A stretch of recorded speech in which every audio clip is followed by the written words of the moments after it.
ലൈംഗിക മനോരോഗികളെ സൃഷ്ടിക്കുന്ന ഫാക്ടറിയായി സിപിഎം മാറിയിരിക്കുന്നുവെന്ന് കോൺഗ്രസ് നേതാവ് രാജ്മോഹൻ ഉണ്ണിത്താൻ.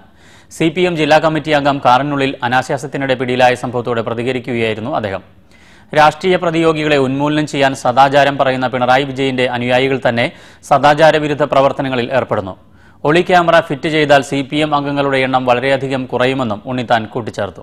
ലൈംഗിക മനോരോഗികളെ സൃഷ്ടിക്കുന്ന ഒരു ഫാക്ടറിയായി പിണറായി വിജയന്റെ മാർക്സിസ്റ്റ് പാർട്ടി മാറിക്കൊണ്ടിരിക്കുന്നു എന്നുള്ളതിൻ്റെ ഏറ്റവും അവസാനത്തെ തെളിവാണ് തിരുവനന്തപുരം ജില്ലാ കോഓപ്പറേറ്റീവ് ബാങ്കിൻ്റെ പ്രസിഡന്റായിരുന്ന ശ്രീ സുന്ദരേശൻ കാറിനകത്ത് വെച്ച് ഒരു സ്ത്രീയുമായി ഉണ്ടായ സംഭവം.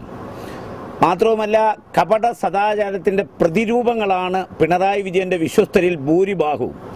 ഇപ്പോൾ മാർക്സിസ്റ്റ് കമ്മ്യൂണിസ്റ്റ് പാർട്ടി ഓഫീസിനകത്ത് സദാചാര വിരുദ്ധ പ്രവർത്തനം, ദേശാഭിമാനിയുടെ പ്രവർത്തകർക്ക് സദാചാര വിരുദ്ധ പ്രവർത്തനം ഇരയാകേണ്ടി വരുന്നു.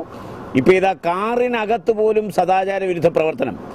ഒളിക്യാമറ ഫിറ്റ് ചെയ്താൽ പിന്നെ മാർക്സിസ്റ്റ് പാർട്ടിക്കകത്ത് അംഗത്വമുള്ളവരുടെ എണ്ണം വളരെ കുറവായി ചുരുങ്ങും. കാരണം എല്ലാം ഞരമ്പ് രോഗികളാണ് ആ പാർട്ടിയിൽ എന്നുള്ളതിൻ്റെ തെളിവാണ് ഇപ്പോൾ നമ്മൾ കണ്ടുകൊണ്ടിരിക്കുന്നത്.